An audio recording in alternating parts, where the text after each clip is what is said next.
दिवसेंदिवस उन्हाचा तडाखा हा वाढत चालला आहे, त्यामुळे माणूस देखील या उन्हामुळे आणि उकाड्यामुळे त्रस्त आहे। मग असा प्रश्न उपस्थित होतो की प्राण्यांचं काय, म्हणून आज आपण आलो आहोत राणीच्या बागेमध्ये आणि थेट आपण डॉक्टर अभिषेक साटम यांच्यावर बातचीत करूया। आपल्याला ज्या प्रकारे उन्हाचा त्रास होतो, उकाड्याचा त्रास होतो, तसंच प्राण्यांना देखील होत असेल। आपण कशा प्रकारे प्राण्यांसाठी पूर्ण सोय केली आहे? सर्वप्रथम 2020 पासून जी काही डेव्हलपमेंट झाली त्याच्यात ह्या सगळ्या गोष्टी आधीच लक्षात घेऊन संपूर्ण डेव्हलपमेंट केली आहे।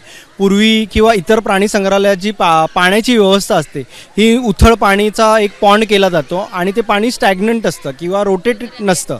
आपण काय केलं आहे, जे पाणवठे बनवलेले आहेत हे सर्क्युलेटिव्ह पाणवठे केले जेणेकरून ते पाणी सतत सर्क्युलेट होत असतं त्या आणि पाणवठे अशा ठिकाणी केले जिथे सावली असेल। त्याच्यामुळे काय होतं आहे की पाणी गरम होत नाही आहे तितकंसं। त्यामुळे आता तुम्ही बघू शकता जशी सांबरं पाण्यात बसलेत तसे वाघसुद्धा जातात, अस्वलसुद्धा जातं। कारण आता या सगळ्या नवीन एक्झिबिट्समध्ये आपण अशा प्रकारचेच रनिंग वॉटरवाले पाणवठे बनवलेत।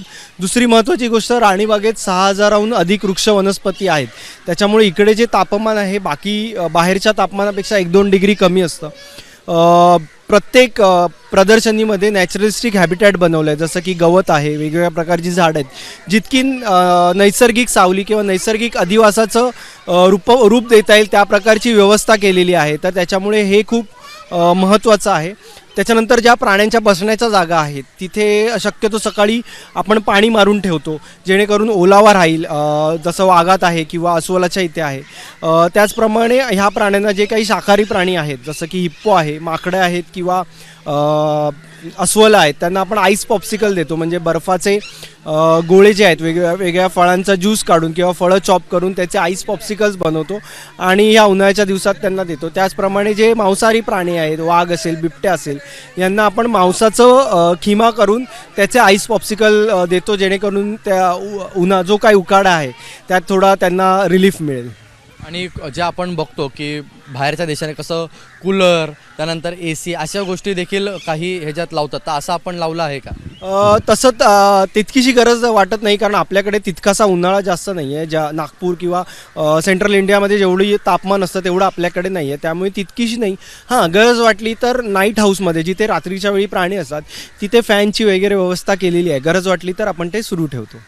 आणि आपण पाहिलं असेल ज्या प्रकारे आपण खाद्यपदार्थांसंदर्भात बोलला की प्राण्यांना देतो, ह्याच्यात काय म्हणजे त्यामुळे काय त्यांच्या ह्याच्यावरती परिणाम होतो?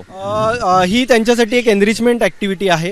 उन्हाळ्याची जी काही लाही होते आपली होते तशी प्राण्यांची पण होते, त्यात पण त्यांना एक ॲक्टिव्हिटी मिळावी, थंडावा मिळावा म्हणून अशा प्रकारच्या आपण आईस पॉप्सिकल्स वगैरे बनवत असतो। त्याचप्रकारे आत्ता जी सीझनल फ्रूट्स आहेत जसं की कलिंगड आहे, ज्याच्यातून जास्त वॉटर इंटेक मिळतो, अशा प्रकारची फळंसुद्धा आता शाकाहारी प्राण्यांच्या आहारात ॲड केलेली आहेत। हे होते आपल्याबरोबर डॉक्टर अभिषेक साटम, ज्यांनी आपल्याला सविस्तरपणे सांगितले की कशा प्रकारे या उन्हाळ्यामध्ये देखील प्राण्यांची काळजी घेतली जात आहे। कॅमेरामन अजित शिवतरकर सोबत ईशान देशमुख, ABP माझा, मुंबई। ABP माझा, उघडा डोळे बघा नीट।